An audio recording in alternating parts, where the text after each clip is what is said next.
Problem என்னன்னா two thin metallic spherical shells. So spherical shells அப்படின்றது அவ்வளோ ஸ்பியர்ஸை பற்றி பேசுகிறாங்க, வேற வேறு ரேடியஸில் இருக்கு. R1 is less than R2 R placed with their centres coinciding. So ரெண்டு ஸ்பியர்ஸோட சென்டர்ஸ் மீட் ஆகிற மாதிரி கோஆக்சியலாக வந்து ரெண்டு ஸ்பியர்ஸை நம்ம பிளேஸ் பண்ணுறோம். ஸோ இப்போ அந்த ரெண்டு எல்லோ கலர் ரிங்ஸ் அப்படின்றது ஸ்பெரிக்கல் ஷெல்ஸ் 3Dயில் விஷுவலைஸ் பண்ணுங்க, வேற வேற ரேடியஸில் இருக்கு அண்ட் வேற வேற டெம்பரேச்சர்ல இருக்கு. ஸோ அவுட்டர் வந்து பார்த்தீங்கன்னா θ2, இன்னர் வந்து θ1. θ அப்படின்றது டெம்பரேச்சர் இண்டிகேட் பண்ணுது. ஸோ θ2 வந்து பார்த்தீங்கன்னா θ1 விட அதிகமாக இருக்குன்னு கொஸ்டின்ல சொல்லியாச்சு.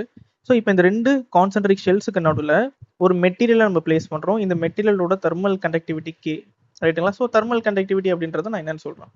ஸோ இப்போ இந்த கொஸ்டினில் என்ன கண்டுபிடிக்கணும் அப்படின்னா, ஈட்டு ஒரு ஷெல்லேருந்து இன்னொரு ஷெல்லுக்கு எவ்வளோ வேகமாக ரேடியலாக இல்லை ரேடியஸ் வழியாக வந்து ட்ராவல் ஆகுன்றது கொஸ்டின். அதுக்கு ஒரு 4 ஆப்ஷன் இருக்குது. ஸோ கிட்டத்தட்ட இந்த கொஸ்டின் வந்து ஒரு டெரிவேஷன் தான்.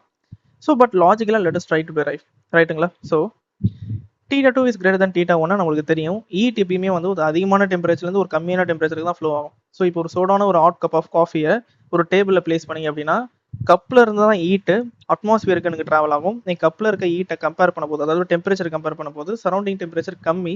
So eat will always travel from higher temperature to lower temperature. இது பேசிக் ஃபினாமினன், ரைட்டுங்களா? ஸோ இப்போ rate at which heat flows, அதை heat current அப்படின்னு சொல்றோம். அதுக்கு நான் simple H, dq by dt. So units joules per second which is something watt அப்படின்னு சொல்லலாம். ஹீட் கரண்டோட SI யூனிட் வந்து வாட். ஸோ ஹீட் கரண்ட்டை கால்குலேட் பண்ணுறதுக்கு there came a person known as Fourier. So Fourier's law of thermal conductivity. அவர் கொடுத்த equation என்னன்னா dq by dt equals to minus ka dt by dx அப்படின்றாரு, which is heat current. So இந்த கேஸில் அந்த dx அப்படின்றது thickness indicate பண்ணுது. Minus அப்படின்ற சைன் எதை இண்டிகேட் பண்ணுது அப்படின்னா ஈட் கரண்ட், அதாவது ஈட்டு ஒரு கிராஸ் செக்ஷன்லேருந்து, அதாவது ஒரு பாயிண்ட்லேருந்து இன்னொரு பாயிண்ட்டுக்கு மூவ் ஆகுது அப்படின்னா ஹையர் டெம்பரேச்சர் லோவர் டெம்பரேச்சருக்கு தான் மூவ் ஆகும், கரெக்டுங்களா? அப்போ ஈட்டு மூவ் ஆக போது டெம்பரேச்சர் எனக்கு குறைஞ்சிக்கிட்டே இருக்கு அப்படின்றத டிஃபால்ட்டாக இந்த நெகட்டிவ் சைன் வழியாக Fourier இண்டிகேட் பண்ணுறாரு. ஸோ டிஎக்ஸ் அப்படின்றது ஒரு ஸ்மாலஸ்ட் திக்னஸ் சேஞ்ச், எக்ஸ்ன்றது திக்னஸ்ன்னு வச்சுப்போம். டிஎக்ஸ் அப்படின்றது திக்னஸ்ல ஒரு ஸ்மாலஸ்ட் சேஞ்ச் வழியாக நான் போனேன் அப்படின்னா ஈட் கரண்டோட டெம்பரேச்சர், அதாவது ஈட் கரண்ட் ஃப்ளோ ஆக போது அங்கே அந்த கிராஸ் செக்ஷன்ஸில் இருக்க டெம்பரேச்சர் எனக்கு குறையும் அப்படின்றத இந்த நெகட்டிவ் சைனில் இண்டிகேட் பண்ணுறோம், ரைட்டுங்களா? ஸோ நெகட்டிவ் கிரேடியன்ட் அப்படின்னு சொல்லலாம். இந்த டிடி பை டிஎக்ஸை மட்டும் என்ன சொல்லுவாங்கன்னா டெம்பரேச்சர் கிரேடியன்ட் அப்படின்ற மாதிரி ஃபிசிக்ஸில் நம்ம சொல்லுவோம், ரைட்டுங்களா? ஸோ இப்போ இந்த கொஸ்டினில் முன்னாடி சொன்ன மாதிரி θ2 இஸ் கிரேட்டர் தன் θ1 அப்படின்னா ஹையர் டெம்பரேச்சர் டு லோவர் டெம்பரேச்சருக்கு ஹீட் கரண்ட் ஃப்ளோ ஆகுது. இப்போ அதோட வேல்யூவை கண்டுபிடிக்கணும். ஸோ ஆஸ் யூஷுவல் ஏன்றது ஸ்பியரோட சர்ஃபேஸ் ஏரியா 4πr². ஸோ இப்போ இந்த கொஸ்டினில் அவுட்டர் ஷெல்லேருந்து இன்னர் ஷெல்லுக்கு ஹீட் கரண்ட் ட்ராவல் ஆக போது எத்தனை ரேடியஸ் இருக்கும்? இப்போ இந்த கேள்வியில் R2 R1 கொடுத்துருக்காங்க. பட் நடுவில் இந்த ஃபில் ஆன அந்த ப்ளூ கலர் மெட்டீரியலில் எத்தனை ரேடியஸ் இருக்கும், இல்லை எத்தனை பாயிண்ட்ஸ் இருக்கும்னா இன்ஃபனைட் பாயிண்ட்ஸ் இருக்கும். அப்போ இன்ஃபனைட் பாயிண்ட்ஸ் இருக்க போது θ2லேருந்து θ1க்கு ஹீட் கரண்ட் ட்ராவல் ஆக போது இன்ஃபனைட் பாசிபிள் ரேடியஸஸை கிராஸ் பண்ணி தான் வருது, which means there will be a continuous change of radius. So whenever there is a உங்க நியூமெரிக்கல் ப்ராப்ளம்ல continuous change அப்படின்ற ஒரு விஷயம் இருந்தது அப்படின்னா அது எப்படி டீல் பண்ணணும் அப்படின்றத இன்னும் ஒரு few seconds few minutesல நான் சொல்றேன். ஸோ ஃபர்ஸ்ட் ஆஃப் ஆல் இந்த ஹீட் கரண்டை பற்றி ஒரு பேசிக் கான்செப்சுவல் ஐடியாவை let us try to gather. So இப்போ இந்த ஹீட் கரண்ட்னா என்னது? சிம்பிள். ஸோ ஹீட் கரண்ட் அப்படின்றத எப்படி சொல்லலாம், எப்படி புரிஞ்சுக்கலாம்? ஃபர்ஸ்ட் ஆஃப் ஆல் சிம்பிள் முன்னாடி சொன்ன மாதிரி dq by dt, SI unit வந்து வாட். ஸோ இதை இலுஸ்ட்ரேட் பண்ணுறதுக்கு நான் ஒரு டயராம் யூஸ் பண்ணுறேன். இங்கே ப்ளூ கலரில் இருக்கிறது ரெண்டு ஸ்லாப்ஸ் 1 and 2, வேற வேறு டெம்பரேச்சர் T1 and T2ல இருக்கு. இந்த ரெண்டு ஸ்லாபையும் வந்து ஒரு மெட்டல் ராட் வழியாக நான் கனெக்ட் பண்ணுறேன். ஏன் மெட்டல் ராட், ஏன் மெட்டல் அப்படின்னா metal is a very good thermal conducting material, ரைட்டுங்களா? ஈட்டை ஈஸியாக கடத்துறதுக்கு எனக்கு யூஸ் பண்ணுற ஒரு முக்கியமான ஒரு பொருள் வந்து மெட்டல். ஸோ மெட்டலை யூஸ் பண்ணுறேன்.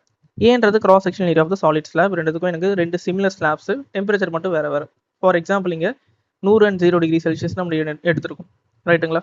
இப்போது ஹையர் டெம்பரேச்சர் T1லேருந்து எனக்கு T2க்கு தான் ஹீட் கரண்ட் ஃப்ளோ ஆகும் அப்படின்ற லாஜிக் தெரியும். இப்போ இந்த ஹீட் கரண்ட்டு ஃப்ளோ ஆகிறதுக்கான கண்டிஷன்ஸ் என்ன, பேராமீட்டர்ஸ் என்ன, எந்தெந்த பேராமீட்டரை டிபெண்ட் பண்ணியிருக்கு அப்படின்றத ஒரு சின்ன குயிக் கோ த்ரூவை பார்ப்போம். எல் அப்படின்றது இந்த மெட்டல் ராடோட லென்த்து. இப்போ லாஜிக்கலாக திங்க் பண்ணி பார்ப்போம். இந்த மெட்டல் ராடோட லென்த் எனக்கு எந்த அளவுக்கு குறைவாக இருக்கோ ஹீட் கரண்ட்டு ஒரு ஒன்றாவது ஸ்லாப்லேருந்து 2வது ஸ்லாப் எனக்கு ஃபாஸ்ட்டாக வந்து கடந்து போகும், ரைட்டுங்களா? அப்போது லென்த் எனக்கு எந்த அளவுக்கு கம்மியாக இருக்கோ ஹீட் கரண்ட் எனக்கு அந்த அளவுக்கு வேகமாக வந்து கடந்து போயிடும். அப்போ இதுல இருந்து heat current is inversely proportional to length. லாஜிக்கா?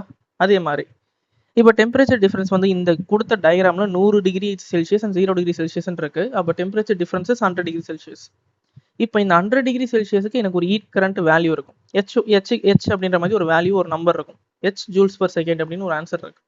இப்போ ஃபார் எக்ஸாம்பிள் 100க்கு பதிலாக 80 டிகிரி செல்சியஸ் ஆகும். 0 டிகிரி செல்சியஸுக்கு பதிலாக 75 டிகிரி செல்சியஸ். அதாவது டெம்பரேச்சர் டிஃப்ரென்ஸ் எனக்கு வெறும் 5 டிகிரி செல்சியஸாக மட்டும் இருந்தது அப்படின்னா லாஜிக்கலாக ஹீட் கரண்டோட வேகம், ஹீட் கரண்டோட வேல்யூ வந்து குறையும் அப்படின்ற மாதிரி ஒரு ஃபிசிக்ஸ் இருக்கு. அது ஏன் குறையுது அப்படின்னா இப்படி இமேஜின் பண்ணி பார்ப்போம். 2 டேங்க் இருக்கு, 2 டேங்க்லையும் வாட்டர் இருக்கு. பட் ஒரு டேங்க்ல இருக்க வாட்டரை நான் இன்னொரு டேங்க்கு ஷிஃப்ட் பண்ணணும் அப்படின்னா இந்த 2 வாட்டர் டேங்க்கும் நான் ஒரு ப்ரெஷர் டிஃப்ரென்ஸை கிரியேட் பண்ணலாம். ரைட்டுங்களா? ஸோ ஒரு டேங்க்ல இருக்க வாட்டரை வந்து நான் பிடிச்சி ஒரு பிஸ்டன் மாதிரி ஒரு செட்டப்பில் பிடிச்சி அழுத்துறேன்னு வச்சுப்போம். ஸோ நாங்கள் கொடுக்குற அதிகமான அழுத்தத்தால் அந்த ப்ரெஷர் டிஃப்ரென்ஸ் காரணத்தினால ஒரு டேங்க்ல இருக்க வாட்டர் இன்னொரு டேங்க்குக்கு எனக்கு ஷிஃப்ட் ஆகும். ரைட்டுங்களா? நான் எந்த அளவுக்கு ப்ரெஷர் அதிகமாக ஒரு டேங்க்ல தரணும் அவ்வளோ வேகமாக தண்ணி ஒரு டேங்க்லேருந்து இன்னொரு டேங்க்குக்கு ஷிஃப்ட் ஆகும். ப்ரெஷர் கம்மியாக போட்டால் கம்மியாக ட்ரான்ஸ்ஃபர் ஆகும், அதிகமாக போட்டால் வேகமாக வந்து ட்ரான்ஸ்ஃபர் ஆகும். ரைட்டு தானே? அப்போ இந்த லாஜிக்லேருந்து ப்ரெஷர் டிஃப்ரென்ஸ் எவ்வளோ அதிகமாக இருக்கோ தண்ணி வந்து அவ்வளோ வேகமாக ஒரு டேங்க்லேருந்து இன்னொரு டேங்க்குக்கு மூவ் ஆகும். அதே லாஜிக்கில் டெம்பரேச்சர் டிஃப்ரென்ஸ் எந்த அளவுக்கு அதிகமாக இருக்கோ ஹீட் கரண்ட்டு ஒரு ஸ்லாப்லேருந்து இன்னொரு ஸ்லாபுக்கு எனக்கு வேகமாக கடந்து போகும். அப்போ இந்த லாஜிக்லேருந்து heat current is directly proportional to change in temperature.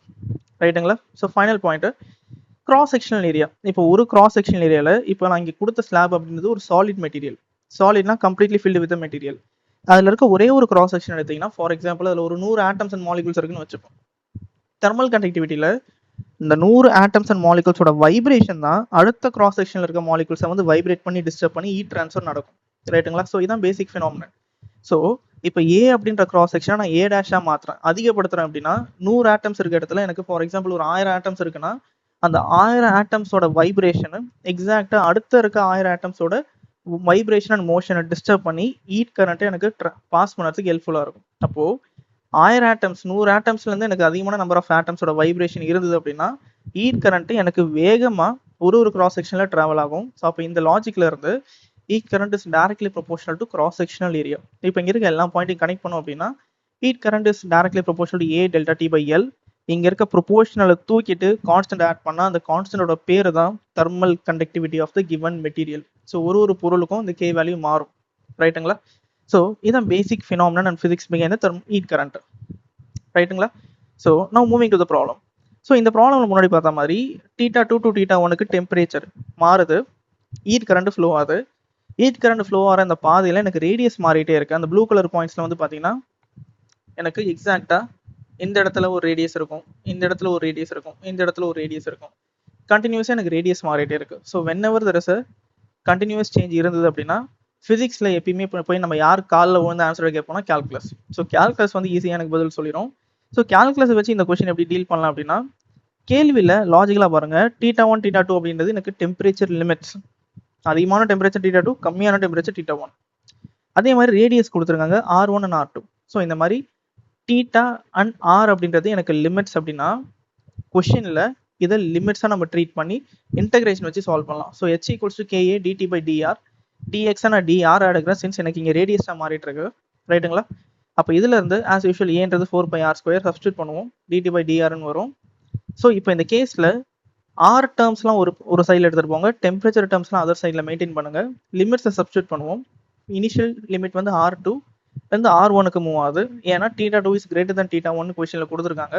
அப்போ θ2 டெம்பரேச்சரில் இருந்து θ1 டெம்பரேச்சர் வரைக்கும் ஹீட் கரண்ட் எனக்கு ஃப்ளோ ஆகணும். ஸோ இந்த லிமிட்ஸை ப்ராப்பராக சப்ஸ்டியூட் பண்ணிவிட்டு சால்வ் பண்ணுறோம் அப்படின்னா ரைட்டுங்களா எனக்கு ஒரு ஆன்சர் கிடைக்கும். ஸோ இந்த சால்விங் ப்ராசஸில் கொஷினில் எனக்கு heat current steady and steady அப்படின்றது ஈக்குவல் சேஞ்ச் இன் திக்னஸுக்கு எனக்கு ஈக்குவல் சேஞ்ச் இன் டெம்பரேச்சர் இருக்கணும். ஸோ இந்த கொஷினில் எனக்கு ஈக்குவல் சேஞ்ச் இன் திக்னஸ்க்கு ஈக்குவல் சேஞ்ச் இன் ரேடியஸ்க்கு எனக்கு unequal change in temperature or heat அப்படின்ற மாதிரி எந்த ஒரு இன்ஃபர்மேஷனும் ப்ரொவைட் பண்ணாத ரீசனால நம்ம அசம்ஷன் வந்து ஹீட் கரண்ட் இஸ் ஆல்வேஸ் ஸ்டெடின்ற கேஸ் எடுப்போம். So heat current is steady அப்படின்னா ஹெச் வேல்யூ அப்படின்றது கான்ஸ்டன்ட். ஹெச் வேல்யூ கான்ஸ்டன்ட்னா இன்டகிரேஷனுக்கு வெளியே எடுத்துடலாம். அப்போ ரேடியஸ் மட்டும் தான் இங்கே வேரியபிள், அதை உள்ள வச்சிருப்போம். ரைட் ஹேண்ட் சைடில் எனக்கு டெம்பரேச்சர் மட்டும் தான் வேரியபிள், அதை மட்டும் இன்டகிரேஷனுக்குள்ள வச்சிருப்போம். ஸோ இந்த லாஜிக் புரிஞ்சிருக்கும்னு நினைக்கிறேன். ஸோ இப்போ let us apply the integration concept. R ஸ்கொயராக நான் நியூமரேட்டர் எடுத்துட்டு போகிறோம், r⁻-2 மாறுது. இன்டகிரேஷன் ஃபார்முலாவை அப்ளை பண்ணுவோம், சப்ஸ்டியூட் பண்ணுவோம். எடுத்தீங்க அப்படின்னா உங்களுக்கு இந்த இடத்துல -1 அப்படின்ற மாதிரி ஒரு டேர்ம் வரும். ஸோ இங்கே இருக்க மைனஸ் அதர் சைடில் எடுத்துகிட்டு போவோம். அதர் சைடில் எடுத்துகிட்டு போனால் θ1 - θ2 எனக்கு இப்போ θ2 - θ1 மாறிடும். இப்போ இங்கே இருக்க இந்த ஃபைனல் எக்ஸ்பிரஷனை ரிசால்வ் பண்ணுவோம், கிராஸ் மல்டிப்ளை பண்ணுவோம். கிராஸ் மல்டிப்ளை பண்ணிங்க அப்படின்னா உங்களுக்கு கிடைக்க போகிற ஃபைனல் ஆன்சரு ஏதாவது ஒரு ஆப்ஷனில் எக்ஸாக்டாக மேட்ச் ஆகும், which is h = 4 pi k r1 r2 into theta 2 minus theta 1 by r2 minus r1, which is option C is our perfectly correct answer. ரைட்டுங்களா? ஸோ ஃபர்ஸ்ட் ஆஃப் ஆல் இன்டகிரேஷனை ஒரு நியூமரிக்கலில் எந்த சுச்சுவேஷனில் use பண்ணணும், எந்த கொஷனில் கொடுத்த டேட்டாஸில் எதெல்லாம் கான்ஸ்டன்ட்டு, எப்படி வேரியபிள்ஸை கண்டுபிடிக்கணும், எப்படி லிமிட்ஸ் அப்ளை பண்ணணும், and what is the concept and logic behind this problem. So இதை பற்றி டீட்டெயிலாக பார்த்துருப்போம், புரிஞ்சிருக்கும்னு நினைக்கிறேன். ஸ்டில் உங்களுக்கு ஏதாவது டவுட் இருந்ததுன்னா டெஃபினட்டாக யூ கேன் மென்ஷன் இட் இந்த கமெண்ட். ஸோ கமெண்ட்டில் நானே உங்களுக்கு பர்சனலாக வந்து I will just resolve the doubts. ரைட்டுங்களா? So that's it. இந்த ப்ராப்ளமை நம்ம முடிச்சுப்போம். ஸ்டில் இந்த மாதிரி உங்களுக்கு மோர் டவுட்ஸ் இருக்குன்னா you can just share it to me. Let's have ஒரு ஹெல்த்தியான டிஸ்கஷன். பார்ப்போம்.